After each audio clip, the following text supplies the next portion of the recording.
मित्रों, आज हम जिस पुस्तक की चर्चा करने जा रहे हैं वह पुस्तक है अष्टराज अम्भोज। इसके लेखक हैं Shri Dhanulal Shrivastava, deputy inspector of school, Shri Khadan state. ये पुस्तक 1925 में प्रकाशित हुई थी। श्री धानुलाल श्रीवास्तव, जैसे कि मैंने बताया कि श्री खदान स्टेट के डिप्टी इंस्पेक्टर ऑफ स्कूल थे। पुस्तक का नाम चूँकि अष्टराज अम्भोज है, अम्भोज मतलब होता है कमल, तो इन्होंने तत्कालीन छत्तीसगढ़ के 8 रियासतों का इस पुस्तक में वर्णन किया है, इसलिए इसका नाम इन्होंने अष्टराज अम्भोज रखा है। मेरे पास यह जो प्रति है वह 2007 में इंटेक द्वारा प्रकाशित पुनर्प्रकाशित प्रति है। ये इसका आप देख सकते हैं कवर इस ढंग से। इसमें ललित सुजन सर की छोटी सी टिप्पणी भी है इस पुनर्प्रकाशन के संबंध में। अभी आप इस पुस्तक को प्राप्त करना चाहें तो छत्तीसगढ़ हिंदी ग्रंथ अकेडमी द्वारा भी गजेटियर ऑफ छत्तीसगढ़ 2 भागों में प्रकाशित हुआ है। उसके किसी भाग में ये है, कौन सा भाग मुझे तत्काल ध्यान नहीं आ रहा है। तो ये इस पुस्तक में जैसे कि धानुलाल श्रीवास्तव जी ने लिखा भी है भूमिका में, ये जो जिला गजेटियर प्रकाशित हो रहे थे उस समय 1909 में डिबरेट का हो गया, उसी समय राय बहादुर हीरालाल ने दमोह दीपक और जबलपुर ज्योति करके अपने क्षेत्र का गजेटियर के पैटर्न पे जो इतिहास संस्कृति के बारे में लिखा था। तो धानुलाल श्रीवास्तव जी ने उन्हीं से प्रेरणा लेकर राय बहादुर हीरालाल जी से उन्होंने भी इन 8 रियासतों के बारे में संपूर्ण जानकारी, इतिहास, पुरातत्व, संस्कृति, फसल, तो गजेटियर का जो परंपरा चली आ रही थी उसी परंपरा में लिखने का प्रयास किया। इन्होंने स्वीकार भी किया है कि इन्होंने अधिकांश सामग्री गजेटियरों से राय बहादुर हीरालाल के descriptive inscription of CP and Berar से लिया है, लेकिन इन्होंने भी अपने स्रोतों से बहुत सारी नई जानकारियाँ एकत्रित की है या पुरानी जानकारियों का संकलन किया है, वो भी अपने आप में महत्वपूर्ण है। और आज हम यदि इस पुस्तक को पढ़ रहे हैं तो स्वाभाविक है कि धानुलाल श्रीवास्तव जी के प्रयास से ही हम इस पुस्तक को पढ़ रहे हैं और इस क्षेत्र के बारे में जान रहे हैं। तो देखिए, इसमें 8 रियासतों का इन्होंने जो वर्णन किया है, ये 8 अध्याय के रूप में इन्होंने बांट के दल कहा जाते हैं। अम्भोज मतलब कमल, तो कमल के दल होते हैं, वैसे इतने नाम दिया इन्होंने। पहले तो विषय प्रवेश कहा है, प्रस्तावना, इसमें सभी राज्यों के भौगोलिक इतिहास, एक जनरल आइडिया, एक जो सभी राज्यों में कॉमन है, जैसे व्यवसाय, कृषि, जातियाँ और इस प्रकार की जो बातें हैं, तो उन्होंने अलग अलग स्टेट में तो थोड़ी बहुत बताई है, लेकिन इस जो विषय प्रवेश में ही एक कॉमन जानकारी सभी राज्यों के बारे में, जाति, व्यवसाय, कृषि आदि के बारे में, जंगली जानवर के बारे में बता दिया। तो इनका जो पहला दल है, प्रथम स्टेट कांकेर स्टेट के बारे में है, द्वितीय दल राजनांदगांव स्टेट, तृतीय दल खैरागढ़ स्टेट, चतुर्थ दल छुईखदान स्टेट, पंचम दल कवर्धा स्टेट, षष्ठ दल शक्ति स्टेट, सप्तम दल रायगढ़ स्टेट और अष्टम दल सारंगढ़ स्टेट। तो हम आज जो चर्चा यहाँ करेंगे विशेष रूप से पंचम दल कवर्धा स्टेट के बारे में, खासकर उसके ऐतिहासिक आयामों के बारे में जो इन्होंने कहा है उसी पर हम अपना ध्यान अधिक केंद्रित करेंगे। तो इन्होंने ये विषय सूची दी है। उसके बाद विषय प्रवेश में जैसे हमने बताया कि इन्होंने इन 8 रियासतों के बारे में बताया है, सामान्य जानकारी दिया है, कैसे छत्तीसगढ़ का पुनर्गठन हुआ, जैसे कि हम जानते हैं कि आज छत्तीसगढ़ का जो वर्तमान स्वरूप है 1905 में नक्शे के रूप में ये आया था। तो वो कुछ राज्यों को बंगाल से लाकर कुछ यहाँ से उसको भी उन्होंने लिखा है। मैं इन सब में नहीं जाता क्योंकि इससे काफ़ी हमारा जो वीडियो है वो काफ़ी लंबा हो जाएगा। तो इसको ना करके मैं सीधा अपने मुख्य विषय कवर्धा स्टेट के में आता हूँ, जो इन्होंने पंचम दल में कवर्धा स्टेट के बारे में बताया। कवर्धा स्टेट का इन्होंने प्राचीन कहते हैं कि नाम पे आते हैं। पहले कवर्धा का शुद्ध नाम कबीर धाम है। कबीर साहब के प्रधान श्री धर्मदास के वंशजों की यही गद्दी थी, इस कारण कबीर पंथियों का यह तीर्थ स्थान गिना जाता है। कबीर धाम शुद्ध नाम इन्होंने कहा है, मतलब ये मान के चलते हैं कि कबीर धाम से ही कवर्धा हुआ होगा। और अधिकांश इतिहासकार या विवेचक हैं वो लगभग यही मानते हैं। इसी कारण इस 98 में तो जिला बन गया था कवर्धा, लेकिन 2003 में इसका नाम कबीर धाम रखा गया। तो ये एक मान्यता है। इसके अलावा अन्य भी मान्यताएं हैं, हम नहीं कह सकते कि और दूसरी संभावनाएं नहीं हो सकती। लोग आकलन भी करते हैं, लेकिन हमारा कहना है कि इसी को नाम को ज़्यादा मान्यता मिली है। वैसे अभिलेखी साक्ष्यों में देखें तो हमको जहाँ तक मैं देख सका हूँ, अपना जेम्सकिन्स की रिपोर्ट में 1825 में वो कवर्धा कहते हैं, डब्लू का प्रयोग है, डीए है। और कनिंघम भी 1885 में कमरदा या कंवरदा, एम या डब्लू और धा के बदले में दा। तो हम तो जानते हैं सघोष या घोष वाला तो धा का दा हो सकता है। तो कवर्धा ही का बिगड़ा रूप या उच्चारण सुविधा कमरदा ये हो सकता है। और मान्यताएं हैं, कभी हम नामकरण पर ही एक अलग वीडियो में बात करेंगे और क्या क्या संभावनाएं हो सकती है। लेकिन मैं 1825 से पहले का कोई ऐसा दस्तावेज नहीं देख पाया हूँ जिसमें इसका नाम कवर्धा के अलावा कुछ और होता। फिर इन्होंने छांसी देखांती विस्तार को बताया है कवर्धा का। फिर क्षेत्रफल 798 वर्ग मील कहा है इन्होंने, और जनसंख्या 73,654 कवर्धा रियासत की। ये जनसंख्या 2011 के आंकड़ों के हिसाब से इन्होंने कहा है। हालांकि पुस्तक 25 की है, लेकिन तब तक संभवतः 21 के जो डेटा वो प्रकाशित नहीं हुआ था। फिर इन्होंने बताया कि इस स्टेट का पश्चिम भाग प्रायः पहाड़ों और जंगलों से आच्छादित है। हम जानते हैं मैकल सीरीज है, पूर्व की ओर खुला मैदान है, उत्तर की ओर मैकल पहाड़ का सिलसिला है। यहाँ घाट जैसे केसमलदा घाट का उल्लेख किया है। बेल शायद या बैल घाट बोलते हैं, जो बांधा से जो रेंगा खार वाला मांदा घाट भी जिसको हम कहते हैं, उसको ही संभवतः बेल घाट का। किलकिला, बीजापानी, राजा ढार, ये राजा ढार तो चिल्पी का पास का एरिया है, चिल्पी का ही नाम है। अन्य जंगल इनके बारे में बताएं।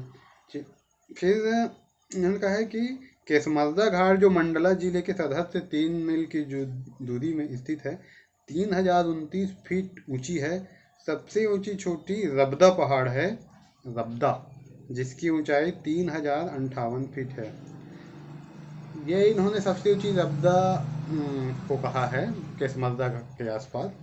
हम जैसे छत्तीसगढ़ के जीके वगैरह में पढ़ते हैं तो मैकल सड़ी की सबसे ऊंची चोटी बदरगढ़ ऐसा आता है, और कवर्धा क्षेत्र में। तो ये हमारे मित्रों ने भी कुछ पता लगाने की कोशिश की, तो इस नाम का हमको पता नहीं चल रहा है बदरगढ़, और जीके की पुस्तकों में किस स्रोत से लिया गया है हमको पता नहीं चल पाता, क्योंकि हम जितना पढ़ते हैं उसमें केसमलदा और ये रबदा को ही बताया जाता है। फिर आगे इन्होंने कहा है कि मुख्य 5 नदियों का उल्लेख किया है, हाप, फोंक, सकरी और फेन, हेलोल, बंजर, ये 6 नदियों, जमुनिया, तो इन नदियों को उल्लेख किया है। तो ये हाप, ये तो 3 है, हाप, फोंक और सकरी। हाप नदी दलदली क्षेत्र से निकलती है, फोंक, फिर सकरी तो भोरमदेव के पहाड़ी निकलती है। ये सकरी नदी भी बाद में हाप नदी में मिल जाती है। और ये हापखोक और सकरी अंततः अपने शिवनाथ में मिल जाते हैं। और ये फेन, हलोल और बंजर ये MP में, मध्य प्रदेश में जाकर नर्मदा से मिल जाती हैं। इन्होंने इनको बताया है। इन नदियों का गर्भ पथरीला है, ठीक है। अब जंगली जानवर आदि का आगे बताया है। अब यहाँ पे ये कवर्धा रियासत की गठन कैसे हुआ होगा। जैसे हम जानते हैं कि हम पढ़ते हैं कि 1751 में महाबली सिंह ने किया, तो ये कैसे किया, इसके क्या कारण था, इसके बारे में बताते हैं। तो ये सबसे पहले बताते हैं कि जैसा कि हम अन्य स्रोतों से भी पढ़ते हैं कि पहले इस क्षेत्र में पंडरिया जो जमींदारी थी वो ज़्यादा पुराना है कवर्धा रियासत से। और बाद में हम ये देखते भी हैं कि कवर्धा और पंडरिया में यदि उत्तराधिकार ना हो तो एक दूसरे के यहाँ से गोद लिया जाता था। तो यानी हमारा ये कहना है कि जो पंडरिया रियासत है वो अधिक पुराना है। इसके बारे में बताते हैं, लिखते हैं, कवर्धा स्टेट और पंडरिया जमींदारी के राजवंश में परस्पर घनिष्ठ संबंध है। अर्थात जब जब कवर्धा के राजा लोग निसंतान स्वर्गवासी होते गए, तब पंडरिया के जमींदारों के वंशज ही उस राज्य के उत्तराधिकारी निर्वाचित होते गए। ठीक है। अब थोड़ा देखो पंडरिया के बारे में इन्होंने पाद टिप्पणी में थोड़ा सा बताया है। तो क्या बताते हैं, मैं पढ़ता हूँ। पंडरिया जमींदारी बिलासपुर जिले में है, अब कबीरधाम में है वर्तमान में। इनका प्राचीन नाम मुकुटपुर प्रतापगढ़ था। यह रतनपुर हैहयवंशी राज्य की 84 से पृथक रही, यानी गढ़ 84 जो कहते हैं कलचूरियों के, उनसे इसका नाम नहीं आता था मुकुटगढ़ प्रतापगढ़ का। इसी कारण प्राचीन छत्तीसगढ़ की नामावली में इसका नाम नहीं मिलता। मंडले के राजा संग्राम शाह के 52 गढ़ों में एक प्रतापगढ़ था, लेकिन जब हम मंडला के राजाओं का 52 गढ़ पढ़ते हैं तो उसमें प्रतापगढ़ आता है। यह रतनपुर हैहयवंशी राज्य की 84 से पृथक रही, ठीक है। इसी कारण प्राचीन छत्तीसगढ़ की नामावली में इसका नाम नहीं मिलता। मंडला के राजा संग्राम शाह के 52 गढ़ों में प्रतापगढ़ का उल्लेख है, आगे आ गया। यही प्रतापगढ़ आधुनिक पंडरिया तो ना हो, यानी एक संभावना है कि जो प्रतापगढ़ कहते थे वही पंडरिया हो सकता है। यह गत 450 वर्षों से एक ही वंश के अधिकार में चली आ रही है, ऐसा उन्होंने श्रीवास्तव जी ने, भानुलाल श्रीवास्तव जी ने लिखा है। तो कवर्धा और पंडरिया जमींदारी में संबंध रहा है, एक दूसरे से संतान उत्तराधिकारी के लिए थे। अब ये कवर्धा रियासत के बारे में आगे बता रहा है, कवर्धा पंडरिया के बारे में। यह वंश मंडला के गोंड राजाओं से अपना संबंध बतलाता है। यानी पंडरिया के बारे में बता रहा है कि मंडला के गोंड राजाओं से अपना संबंध बतलाता है। इसके बारे में पाठ टिप्पणी में लिखते हैं कि अनुमान 4 वर्ष पूर्व लेखक को, यानी भानुलाल जी को, श्रीवास्तव जी को, कवर्धा पंडरिया के राजाओं के सिजारे खानदान, यानी एक पुस्तक का नाम है सिजारे खानदान, देखने को मिला, जिसे लेखक के स्वर्गीय भाई बाबू बंसीलाल ने राज्य के पुराने कागज पत्रों के आधार पर लिखा था। इन्हीं की बड़े भाई ने लिखा था। वे परलोकगत राजा साहब यदुनाथ सिंह जी के राज्य कर्मचारी थे। यदुनाथ सिंह जी कवर्धा रियासत में भी आगे नाम आएगा। उक्त वंशावली से प्रकट होता है कि पंडरिया राजवंश के पूर्वज प्राचीन चंद्रपुर से आए थे, जो पुलस्त्य गोत्री या राजगोंड थे। लिखा है कि राजा करकट राय इस वंश के आदि पुरुष किसी कारण चंद्रपुर से गढ़ा मंडले के राजा के पास चले आए थे। वहाँ के राजा ने इन्हें मकड़ाई का राजा बनाया। इनके 29वें पुत्र में हट्टे राय राजा हुए, जिनके 7 लड़के थे। बड़े पुत्र प्रताप शाह तो अपने पिता के देहांत होने पर मकड़ाई की गद्दी पर बैठे, और कनिष्ठ पुत्र श्यामचंद्र मंडला चले गए। मंडले के राजा ने पंडरिया की जमींदारी दी। यह पंडरिया जमींदारी के आदि संस्थापक हुए। सिरजय खानदान में राजा करकट राय से वर्तमान जमींदारी पंडरिया तक 43 राजाओं के नाम क्रमवार लिखे। तो ये पंडरिया रियासत का मंडला से संबंध रहा। पहले पंडरिया रियासत बना, अब कवर्धा रियासत कैसे बना, तो ये बता रहे हैं कि गोंड राजाओं से अपना संबंध बता। पंडरिया जमींदारी के आदि शासक रामचंद्र की 8वीं पीढ़ी में, यानी पंडरिया जमींदारी की 8वीं पीढ़ी में दलशाह जमींदार हुए। दलशाह नाम के उनके 3 पुत्र हैं, पृथ्वी सिंह, महाबली सिंह और हरि सिंह। इन्हीं में से महाबली सिंह वर्तमान कवर्धा राज्य के संस्थापक हैं। 1751 में जो पढ़ते हैं, यह राज्य इनके अधिकार में जिस भांति आया, यानी किस भांति आया, उसकी एक कहानी बताते हैं। ये कहानी क्या है देखिए। पंडरिया के जमींदार पृथ्वी सिंह के देहांत पर उनके पुत्र गरुड़ सिंह उत्तराधिकारी हुए। उस समय महाबली सिंह उनके दीवान थे, यानी पंडरिया में। उसी समय सागर वाले राजा ने मंडल के राजा निजाम शाह पर चढ़ाई की।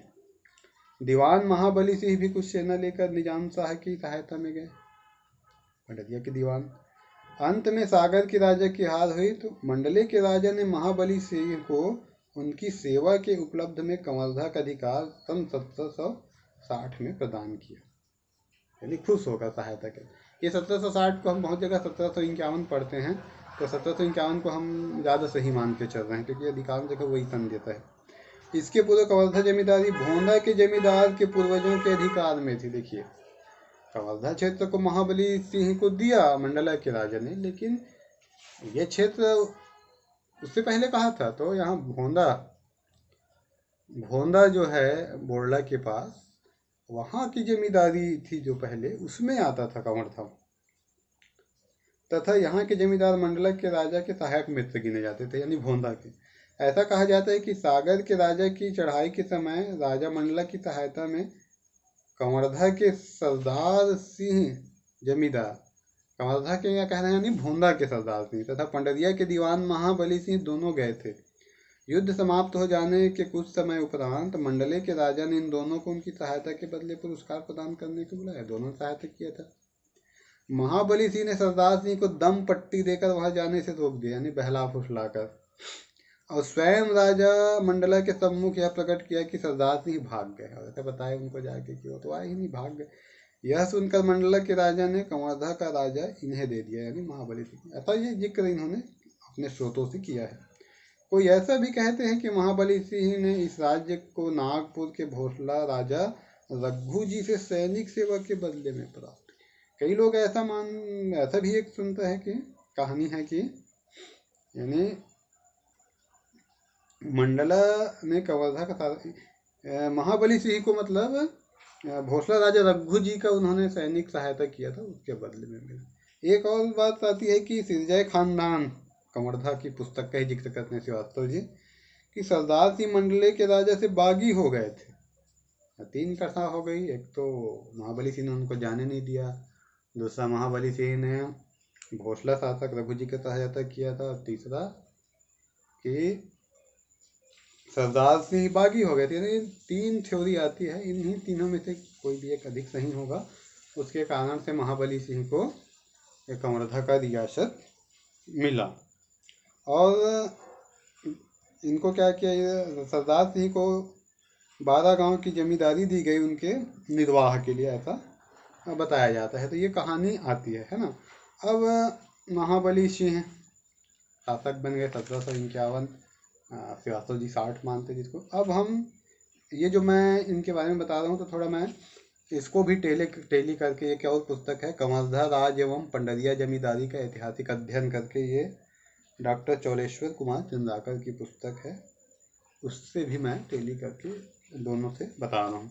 तो पहले राजा हुए हमारे महाबली सिंह। महाबली सिंह का जो अपन कार्यकाल देखते हैं, यह है 1751 से 1801 इनका कार्यकाल हो गया, है ना। इनकी विवाह आदि के बारे में भी सब बताया, लेकिन मैं सारी चीज़ें ना बताऊंगा, लंबा हो जाएगा वीडियो। उनके बाद हाँ, एक बात और कि जब महाबली सिंह ने को जब रियासत मिला, तो इन्होंने राजा नवा गाँव, जिसको आज हम कहते हैं बोरंदे, वहाँ पे अपनी राजधानी बनाई थी। राजा नवा गाँव को कुछ समय तक राजा नवा को अपनी राजधानी बनाई। अब उसके बाद उनके पुत्र उजियार सिंह, महाबली सिंह के बाद उजियार सिंह ने 1801 से 1849 तक शासन किया। महाबली सिंह का 1751 से 1801 और उजियार सिंह 1801 से 1849। उजियार सिंह को बहुत सारे कवर्धा में निर्माण कार्यों का श्रेय दिया जाता है। एक तो राधा कृष्ण मंदिर, जिसको बड़ा मंदिर कहते हैं, उसका जो तालाब भी है वो इन्हीं का निर्मित है। यानी वो महाबली की इस समय शुरुआत हो गई थी, लेकिन पूर्णतः इन्हीं के कार्यकाल में प्राप्त हुई। और भी राजमहल का निर्माण इन्होंने किया था। एक जो वर्तमान राजमहल नहीं, बूढ़ा महादेव मंदिर के पीछे में इन्होंने आज का जो बूढ़ा महादेव मंदिर है उसके पीछे में इन्होंने राजमहल तत्कालीन समय में बनाया था। उसके अवशेष अभी हाल तक दिखाई पड़ते थे, लेकिन अब शायद वहाँ पर नहीं दिखाई पड़ते। और भी बूढ़ा महादेव मंदिर जो है उनको भी इन्होंने बनाया था। और संभवतः ये चांदाका जी के कीर्तन में बोरला मंदिर आया है। बोरला में जो मंदिर है राम जानकी मंदिर, संभवतः इन्हीं का निर्माण है, क्योंकि स्थापत्य से तो राधा बड़े मंदिर का मध्य से काफ़ी मिलता है, फिर भी इसमें और छानबीन की आवश्यकता है। तो ये हुए उजियार सिंह। उनके बाद में उजियार सिंह के बाद हम देखते हैं कि उनके बाद आता है टोक सिंह का। टोक सिंह उजियार सिंह का निधन चूँकि 1849 में हो गया, इसलिए ये टोक सिंह 1849 में गद्दी पर विराजमान हुए। टोक सिंह जी निसंतान इनका निधन हो गया, इसलिए कुछ समय तक टोक सिंह की माता और उजियार सिंह की पत्नी बदन कुंवर, महारानी बदन कुंवर ने कुछ समय तक राज्यकाल का संचालन किया। उसके बाद चूँकि हमने बताया कि चूँकि निसंतान होने पर पंडरिया जमींदारी से इनके यहाँ संतान लेने की परंपरा रही है, तो वहाँ के पंडरिया के राजा जवाहर सिंह के सबसे छोटे पुत्र बहादुर सिंह को गोद लिया गया और उनको गद्दी में बैठाया। ये बहादुर सिंह जी बने फिर 1854 से 1866 तक ये शासन किया। ये भी निसंतान थे और 1866 में स्वर्गवासी हो गए। तो उसके बाद इन्हीं के समय एक बात और है, बहादुर सिंह के समय इनको फ्यूडेटरी स्टेट का दर्जा ब्रिटिश सरकार द्वारा दिया गया। इनके बाद चूँकि निसंतान थे, तो जो रजपाल सिंह फिर पंडरिया से गोद लेके पंडरिया से गोद लिया गया। इनके पिताजी कौन थे देखना पड़ेगा।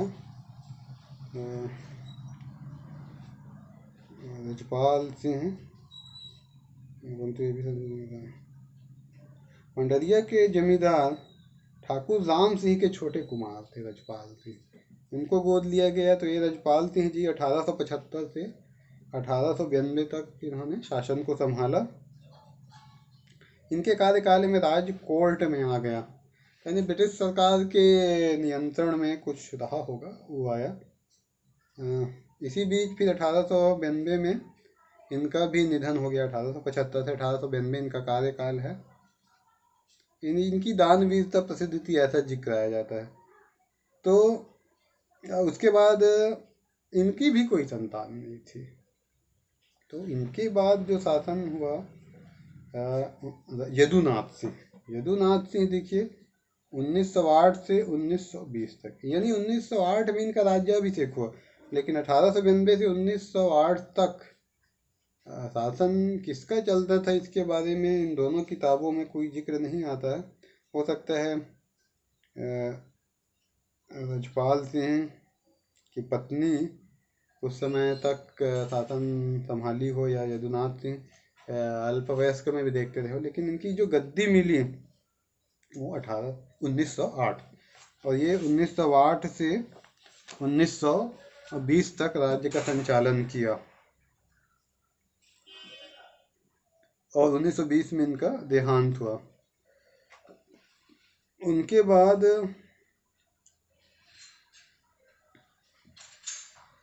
महाबली जी के पश्चात यदुनाथ सिंह कवर्धा का राजा हो, जिसे पुत्र की प्राप्ति हो।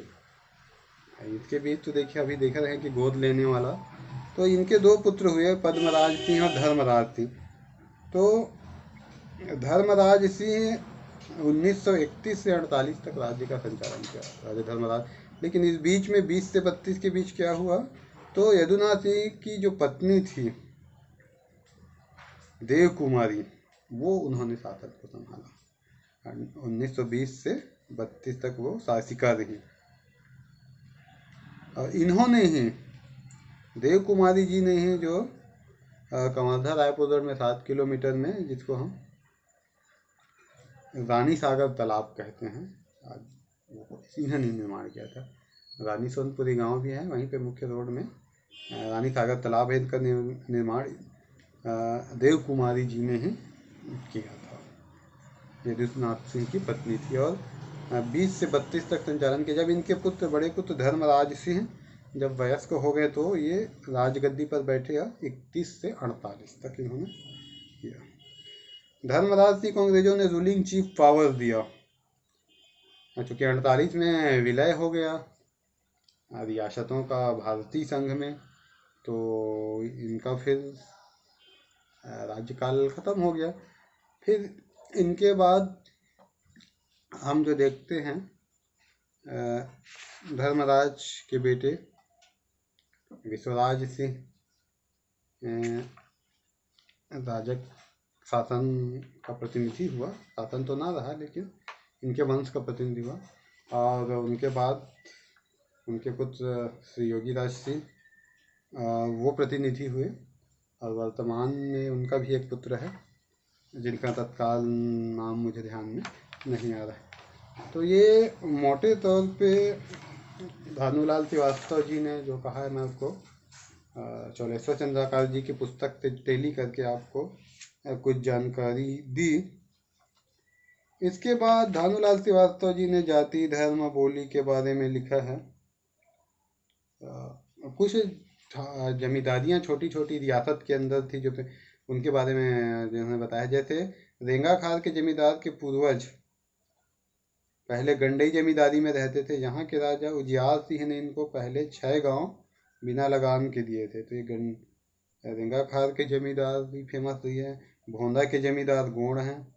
भोंदा के यानी कवर्धा रियासत के बाद भी भोंदा में छोटी जमींदारी रही। इनके पूर्वज सरदार सिंह पहले यहाँ के राजा थे, जिनके बारे में हम पढ़ चुके हैं। इनके पदच्युत होने पर भोंदा जमींदारी उनके वंशजों के भरण पोषण के लिए दे दी गई थी। बोरिया के जमींदार राजगौड़ हैं। बोरिया ने पचराही के पास का जमींदारी है ये। मृत राजा उजियार सिंह ने इस जमींदारी को इनके पूर्व पुरुष ठाकुर जैत सिंह को प्रदान किया था, जिसकी बहन का विवाह राजा साहब के साथ हुआ था।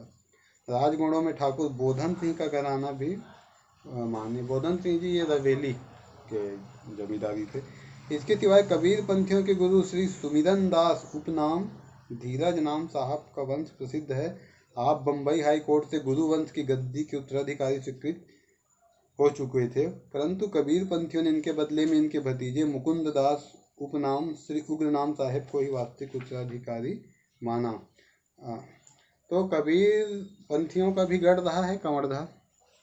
हम जानते हैं कि 1800 के आसपास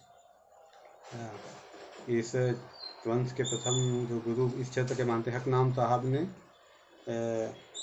कवर्धा का जो कबीर पारा कहते हैं आज, वहाँ पर कबीर मठ की स्थापना की थी। और कुछ पीढ़ियाँ वहाँ तक रहीं। उनके बाद अपने आंतरिक कारणों से वो दामाखेड़ा चले गए। उनका एक अलग इतिहास है। तो ये कबीर पंथियों का भी गढ़ रहा है। बैरागियों में दाऊ मंगल दास जी मुख्य हैं। इनके छोटे भाई चिरकुट दास जी भी है यहाँ तहसीलदार। दाऊ मंगल दास जी शायद किसी समय रियासत में संभवतः स्कूल के डिप्टी इंस्पेक्टर रहे होंगे, क्योंकि मैंने रबेली के जो निरीक्षण पंजी का 1930 के दशक का अवलोकन किया तो मंगलदास जी की टिप्पणी मुझे देखने को मिली है। के बाद खेती बढ़ाई, ये बाजार मेले, इनके बारे में इन्होंने जिक्र किया है। अकाल और ये इन समय राज्यों ने क्या 1899 1900 का जो अल्पवृष्टि का जो अकाल था, 1899 और 1900 के बीच का जो अल्पवृष्टि, जिसको 56 का दुकाल करके छत्तीसगढ़ में कहा जाए, लोक परंपरा में याद किया जाता है, उसका भी इन्होंने जिक्र किया है। इस क्षेत्र में कैसे महंगाई बढ़ गई थी, ये सब है। और रियासत ने क्या क्या, फिर ये गौटिया प्रथा के बारे में बताया, गौटिया कैसे लगान वसूल करते थे, ये सब उसके बारे में कुछ है। उसके अलावा कुछ अन्य टीका, जैसे गौटिया लोगों को राजा को क्या क्या टीका यानी कर देते थे। तो दशहरा टीका, प्रत्येक गौटिया एक बकरा या उसकी कीमत हर साल दशहरे में राजा साहब को देते थे। सुहा छत्तीसगढ़ में गोंड लोग सुआ नाच जो कहते हैं त्यौहार में एक उत्सव मनाते हैं जिसे सुआ नाच कहते हैं। इस समय गोंड जाति की स्त्रियाँ मिट्टी के तोते बनाकर उसके चहु और मंडला का, तो ठीक है।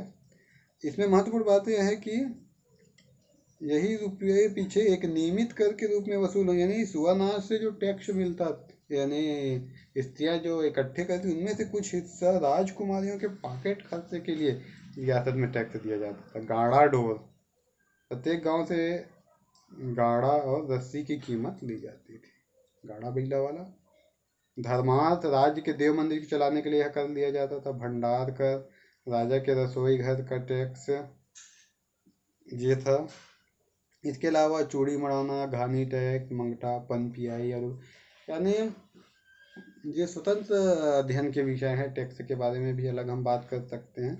ये सारी चीज़ें, बहुत सारी बातें हैं इनमें, स्कूलों के बारे में हैं, क्योंकि हम यहाँ इतिहास पे ही आज ज़्यादा हमारा ध्यान रखना चाहते हैं, इसलिए हम कुछ विषयों को छोड़ रहे हैं।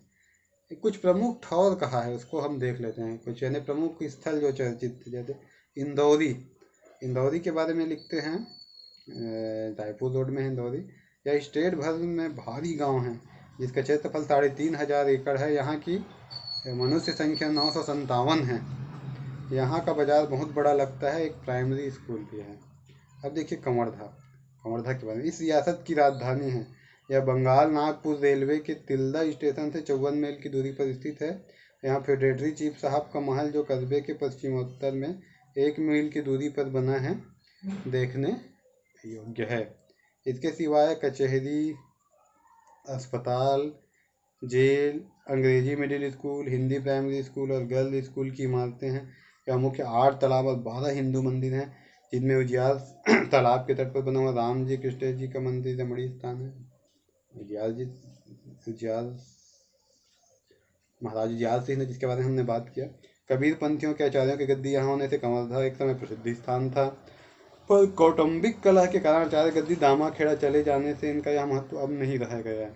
यहाँ कलकत्ते के शावालेस कंपनी की ओर से रुई का कारखाना खोला गया था, पर अब बंद हो गया। व्यापार दिन पर दिन बढ़ रहा है। यहाँ 5,180 नर नारियों का निवास है। ये 1925 की बात है, ये हमको ध्यान रखना है। चिल्फी, यह छोटा गांव है, 27 मील की दूरी पर सतपुड़ा पर्वत पर स्थित है। यहाँ बैगा जाति के लोग बसते हैं। यह समुद्र तल से 2000 फीट की ऊंचाई पर है। जलवायु अत्यंत ठंडा है। अभी भी ठंड के दिनों में वहाँ बर्फ जम जाने की घटनाएं होती हैं।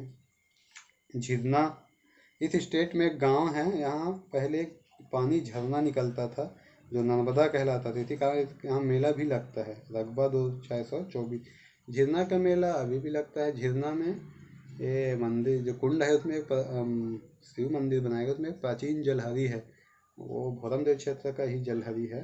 उसमें अभिलेख हैं, वो अभिलेख पढ़ा नहीं जा गया है अभी तक।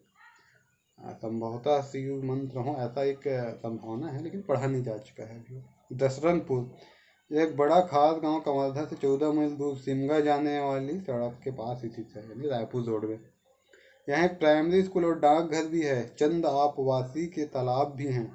रकबा 2300 तथा जनसंख्या 657 है। यहाँ हफ्ते में एक बाजार लग। नवा गांव, राजा नवा गांव जिसको कहते हैं, यहाँ से 6 मील के अंतर में एक गांव है। इसका रकबा 1600 एकड़ है। ठाकुर रजपाल सिंह के समय यही राजधानी थी।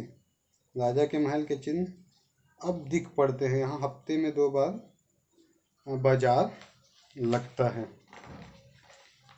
के बाद पिपरिया, इस स्टेट में सबसे धनाढ्य गांव कहा इन्होंने। रकबा 1150 एकड़ है। यहाँ हफ्ते में 2 बार बाजार भरता है। यहाँ छिपा लोग भी बसते हैं जो रजाई के लिए कपड़े रंगते हैं। इन कपड़ों की बिक्री दूर दूर तक होती है। यहाँ एक प्राइमरी स्कूल और पुलिस थाना है। जनसंख्या 1440 तक। अभी वहाँ एक हमारे क्षेत्र के प्रसिद्ध के समयलाल विवेक जी पिपरिया में ही रहते हैं। पोड़ी, कवर्धा से 8 मील के अंतर पर एक गांव है। रकबा 500 एकड़ है। इस स्टेट में सबसे बड़ा बाजार यहाँ ही भरता है। सबसे बड़ा बाजार जो ढोरों की बिक्री के लिए, यानी ढोर बाजार के लिए फेमस। सागर और दमोह जिले से भी ढोर बेचने वाले यहाँ लाए जाते हैं। यहाँ तुर्कारी लोग ही अधिक बसते हैं। जहाँ प्राइमरी स्कूल भी है, जनसंख्या 382। बमनी, यह एक बड़ा गांव है जो कबीरपंथी के आचार्य धीरज नाम साहेब को ठेकेदारी में मिला है। रकबा 2300 एकड़ है। यहाँ प्राइमरी स्कूल है और छुई मिट्टी की खदान है। जनसंख्या 606। बोडला, खास कवर्धा के उत्तर की ओर 12 मील की दूरी में एक गांव है। रकबा 2381 एकड़। यहाँ पुलिस थाना, जंगल का नाका, बोडला में पहाड़ी क्षेत्र है, कांजी हाउस और डाक बंगला है। आप्रवासी के लिए थोड़े तालाब भी हैं। शिकार खेलने के लिए अक्सर लोग यहाँ आया करते हैं। यहाँ हफ्ते में 2 बार मैदान बनता है। श्री कृष्ण जी का एक सुंदर मंदिर है, जो हम श्री कृष्ण जो लिखा है वो सीता और राम जी का मंदिर है वो। के अलावा बांधा यह स्टेट का एक जंगली गांव है जो कवर्धा के पश्चिम की ओर 9 मील की दूरी पर है। यानी यहाँ जो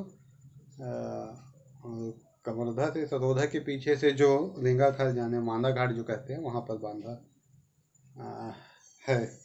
यहाँ शिकार खेलने के लिए अच्छी जगह है। यहाँ पर पानी का एक स्वाभाविक स्रोत है जो कभी सूखता नहीं। पर लोकवासी कवर्धा ने ठाकुर यदुनाथ बहुधा यहाँ शिकार खेलने जाया करते थे। पहाड़ी के ऊपर एक सुंदर बंगला बना है। यहाँ जल विकारी है। बांधा में मैं 2008 में शिक्षाकर्मी वर्ग 2 बना तो 6 महीने वहाँ रहा था। और जो ये शिकार के स्थान बता रहे हैं और तालाब, उसको मैंने देखा है। अभी भी वहाँ भवन के अवशेष कुछ दीवारों में तालाब के किनारे दिखाई पड़ते हैं। भोंदा जमींदारी के बारे में जो हमने बात की, एक जमींदारी पश्चिमोत्तर में है। रकबा 70 वर्ग मील है। इस जमींदारी का अधिकांश भाग जंगल और पहाड़ियों से घिरा हुआ है। कवर्धा के राजपूत जमींदार सरदार सिंह के वंशजों के भरण पोषण के लिए 12 गांव मिले थे, जो अब भोंदा जमींदारी कहलाती है। वर्तमान जमींदार उन्हीं के वंशज हैं। खाद भोंदा में मजदूम शुमारी 317। महाराजपुर राजनांदगांव रोड में है। कवर्धा से 6 मील के अंदर में एक बड़ा गांव, रकबा 2000 एकड़ तथा जनसंख्या 801 है। यह सहसपुर लोहारा जमींदारी की ओर सड़क के समीप बसा है। यहाँ एक बाजार भरता है और हिंदी प्राइमरी स्कूल भी है। रवेली, यहाँ फोक नदी के किनारे बिलासपुर की सीमा के निकट ही बसा हुआ है। यहाँ के गौटिया फिडेटरी चीफ साहब के नातेदार हैं। एक प्राइमरी स्कूल स्थापित है। हफ्ते में एक बाजार भी भरता है। जनसंख्या 545। रवेली का प्राइमरी स्कूल संभवतः 1887 का है। राजा ढाल, 33 मील के अंतर में मंडला जिले की सरहद पर एक गांव है। इसका नाम राजा ढाल इसलिए पड़ा क्योंकि यहाँ पहले किसी राजा ने मंडला जाते समय यहाँ ढाल अर्थात मुकाम किया था। यहाँ बैगा जाति के लोग बसते हैं। रेंगा खाल, एक जमींदारी है जो यहाँ से नैऋत्य की ओर 40 मील की दूरी पर है। यह जंगल और पहाड़ियों से घिरी हुई है। यहाँ साल के उत्तम वृक्ष बहुतायत में हैं। यहाँ एक जंगल जमींदार के अधिकार में नहीं वरन स्टेट के, जंगल जमींदार के अधिकार में नहीं यानी स्टेट के अधिकार में। इस जमींदारी में लोहे और गेरू की खदानें हैं। डारिया नाम के स्थान में पुराने किले के चिन्ह मिलते हैं। डारिया, यहाँ एक बड़ा बाजार भी भरता है। खास रेंगा खाल में 493 मनुष्य रहते हैं। यहाँ हिंदी प्राइमरी स्कूल और पुलिस स्थान है। यानी 1920 में 25 में यहाँ प्राइमरी था।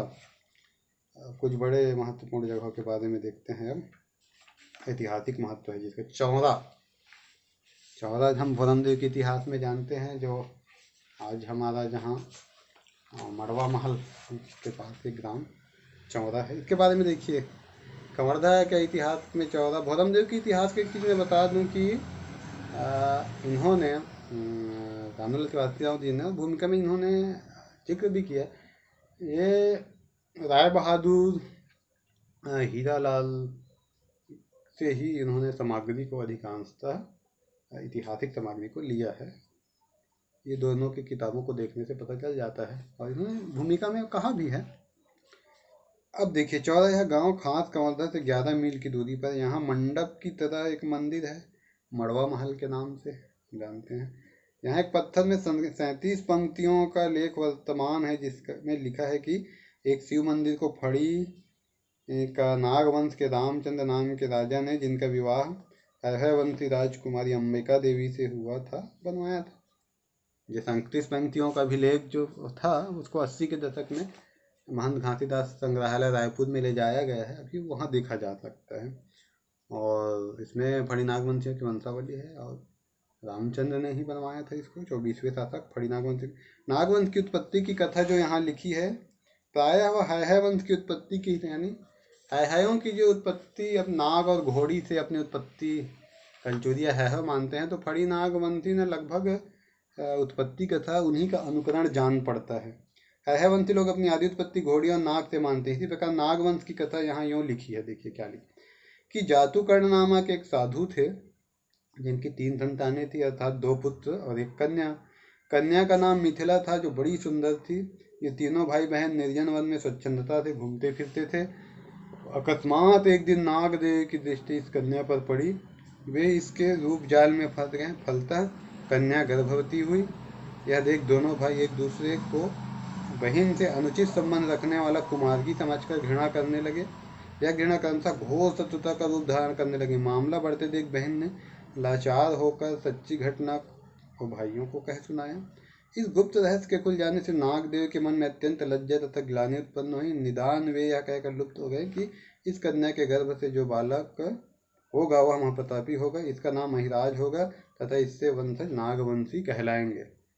समय आने पर बालक अहिराज का जन्म हुआ। ये आसपास के राजाओं को परास्त कर स्वयं राजा हो गए। उनके पश्चात इनके वंश में जो राजा हो गए उनके नाम नीचे वंश वृक्ष में बतलाए। देखिए, नागवंश की उत्पत्ति कथा को हम एक मिथकी रूप में ही लेना चाहिए। नाग और कन्या तो हो सकता है नाग कोई टोटम हो, किसी जिस व्यक्ति से संपर्क हो नाग टोटम रखता रहा हो, उस पुरुष से संतान हुआ, वो फिर अहिराज हुआ। तो मिथकी चरित्रों में सत्य का संधान जो होता है वो सांकेतिक रूप से हमको ढूंढना पड़ता है। ये इस कहानी के साथ भी ऐसा हुआ होगा, जान पड़ता है। उस लिखित वंशावली से ज्ञात होता है कि यहाँ उत्तराधिकार में 2 बार परिवर्तन, अर्थात राजा हिराज से कीर्तिपाल तक 9 पीढ़ियों में कुछ परिवर्तन नहीं हुआ, पर कीर्तिपाल के निसंतान होने के कारण उनके भाई जयद्रथपाल 10वें राजा हुए। जयद्रथपाल के पश्चात 12 राजे बराबर एक के बाद दूसरे पर गद्दी पर बैठते गए, परंतु 12वें राजा भोज के पश्चात लक्ष्मण राज्याधिकारी हुए, जो भोज के वृद्ध पितामह के भाई के नाती के पुत्र अर्थात पंथी थे। लक्ष्मण के पुत्र रामचंद्र हुए, जो मूल पुरुष अहिराज की 20वीं पीढ़ी में थे। उपयुक्त लेख विक्रम संवत 1406 में लिखा गया, यानी 1351। देखिए, यहाँ 24 पीढ़ी की पूरे राजाओं की सूची इन्होंने नहीं दी है। मेरे अन्य वीडियो में यहाँ लेख में आप ये देख सकते हैं 24 राजाओं का नाम। इस लेख से प्रकट होता है कि कंवाधा तथा उसके निकटवर्ती भाग नागवंशी राजाओं के अधिकार में लगभग 500 वर्ष तक रहा, अर्थात 9वीं शताब्दी से कलचुरी अर्थात हैहय वंशियों के छत्तीसगढ़ में चढ़ाई होने के कुछ पहले तक बना रहा। निदान नागवंशी राजा लोग कलचुरियों के करत राज्य होकर उनके अधीनता को बहुत कुशल तक मानते रहे। अब रतनपुर के कलचुरियों की अधीनता मानते रहे, ये कैसे जाने? क्योंकि बहुत से अभिलेख जो गोपाल देव का अभिलेख है संवत 840 से बहुत से अभिलेख में कलचुरी संवत का इन्होंने प्रयोग किया। इससे पता चलता है कि कलचुरी के अधीनस्थ रहे होंगे। इस घराने के राजाओं में 2 राजा अर्थात गोपाल देव 6वें नंबर का और यशोराज 15 नंबर के राजा इन राजाओं के शिलालेख अन्य स्थल में भी पाए गए हैं। यहाँ से जो यहाँ से 1 मील के अंतर पर हैं। परिचय भाग अन्यान शिलालेखों में भी पाया जाता है। जैसे हमने कलचुरी संवत 840 अर्थात 1080 लिख दिया है, यानी 188 होना चाहिए। 248 जोड़ते हैं ईस्वी संवत में बदलने के लिए। तो यहाँ पर भी जो संवत 840 है गोपाल देव का अभिलेख ये है। इसके सिवाय 14 से 21 मील दूर सहसपुर नाम, जो सहसपुर लोहारा कहते हैं ना, वहाँ सहसपुर में किसान से यशोराज का एक लेख है जिसमें कलचुरी संवत 934 अर्थात ईस्वी 1182 पढ़ा हुआ है। तो ये यशोराज का नाम देखिए, ये सहसपुर का जो तालाब है उसमें इमली पेड़ के नीचे ये अभी यशोराज की मूर्ति थी। आज वो मूर्ति खैरागढ़ संगीत महाविद्यालय के संग्रहालय में है, लेकिन धानुलाल जी के समय वो वहीं था सहसपुर में। तो वहाँ उस अभिलेख में वो एक प्रकार के पोर्ट्रेट जो उन्हीं की मूर्ति है में यशोराज और उनके पुत्रों रानियों का नाम आया है। मेरा अलग से लेख है उस पर। तो यहाँ पे यशोराज मिल रहा है, मड़वा महल अभिलेख में यशोराज, वहाँ पर भी यशोराज मिला। सहसपुर में एक बोधिया अभिलेख आगे ही बताएंगे, उसमें भी यशोराज। तो ये तीनों यशोराज एक ही होना चाहिए। ये दोनों राजा निसंदेह। वैसे गोपाल देव का पुजारी पाली अभिलेख में भी गोपाल देव आता है। और ये हमारा मड़वा महल अभिलेख में गोपाल देव, और संवत 840 वाले योगी की मूर्ति अभिलेख में भी गोपाल देव। लेकिन हमने अलग से दूसरी जगह बताया है कि पुजारी पाल का गोपाल देव भिन्न है, इनसे समानता उनमें संभव नहीं है।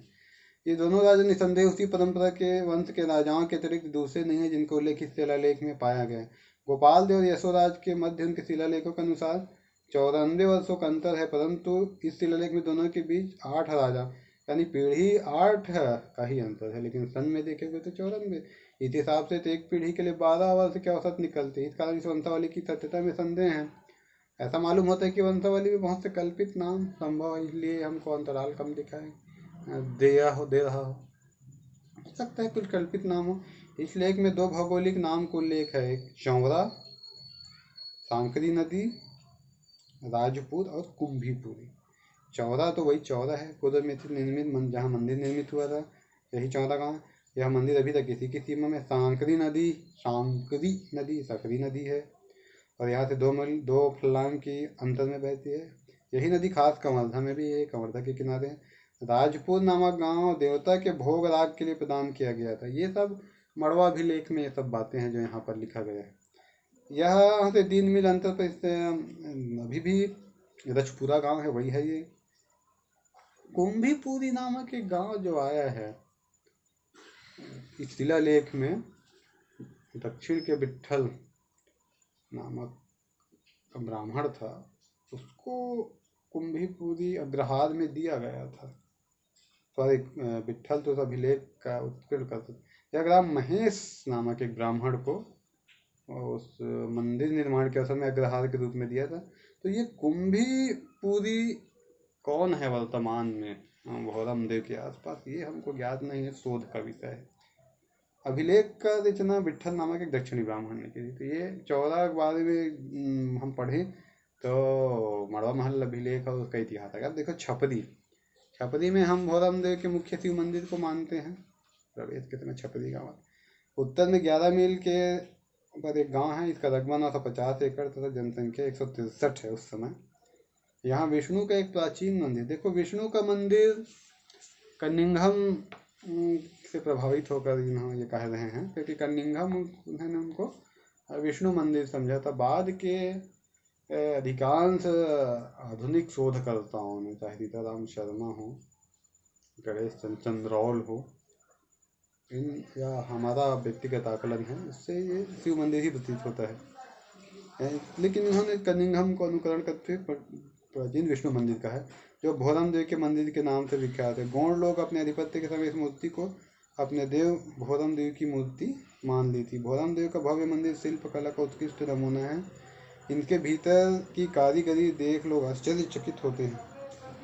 जनरल कनिंघम मत है कि यह मूर्ति राजा की पुरोहित की है, यानी ये जो मंडप में जो मूर्ति रखी है योगी की मूर्ति, उसके बारे में कह रहे हैं। पहले लेख में मंदिर बनवाने वाले पुरोहित का नाम है, दूसरे में उसके बनाने वाले की धर्मपत्नी तथा लड़के लड़कियों का नाम है, और तीसरे देव में शासन की निर्मित थी 840। देखो ये योगी की मूर्ति को बारे में बता रहे श्याता जी। उसमें योगी की मूर्ति में संवत 840 राणा गोपाल देव है, और ऊपर में उसी मूर्ति के ऊपर में लक्ष्मण देव और उनके रानियों अथवा पुत्रियों, देवी शब्द का प्रयोग किया है, तो हम ये नहीं कह सकते थे कि रानी है कि पुत्री है। सुधा देवी, शीला देवी, संध्या देवी, पद्मा देवी, इन लोगों का नाम आए।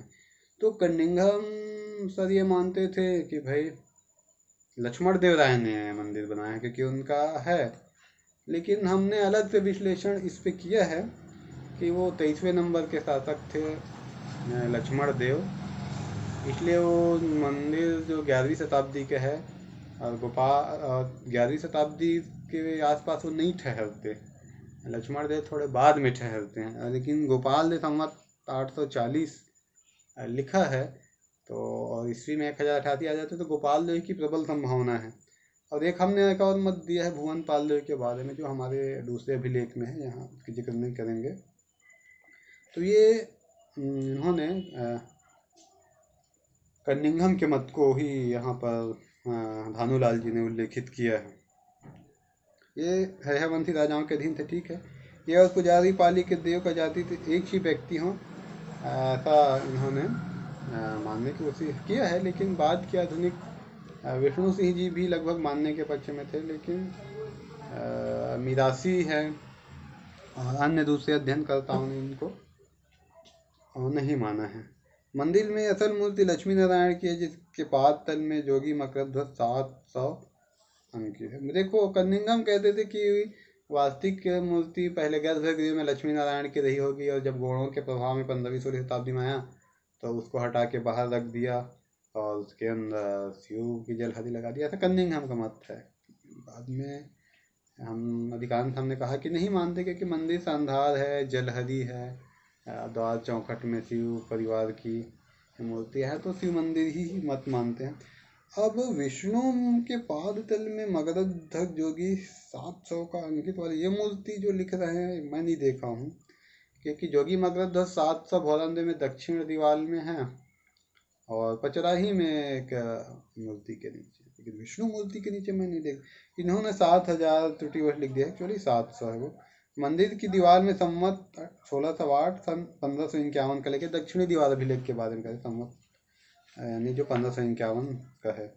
पहले संवत 160 पढ़ा था, यानी चार्ल्स ग्रांट के जो गटीजर है उसमें 160 दो गलती थी, इसको पढ़ लिया गया था, इसलिए उसको प्राचीन माना जाता था, लेकिन ऐसा नहीं है। ईस्वी 103 के बराबर होता है। छत्तीसगढ़ में गोंड राजत्व काल का यह संवत प्रमाण मिलेगा, परंतु बाद के यहाँ बहुत से बाद के सती चौरे, जिनमें एक संवत 1430 और दूसरे 1415 अंकित है। कई सती स्तंभ है, उसमें विक्रम संवत का प्रयोग गया है, कई में नाम भी उल्लेखित है। गांव के समीप एक पहाड़ी, जिसे यहाँ लोग दियाबार पहाड़ी कहते हैं। एक जनश्रुति कि जब भोरम देव का मंदिर बनता रहा तब तक एक अलक्षित प्रकाश यहाँ से निरंतर निकलता था, ऐसा मानते हैं दियाबार। कहाँ संभव है वहाँ कोई चौकी रहा हो, मैं ऊपर जाके नहीं देख सका हूँ अभी तक।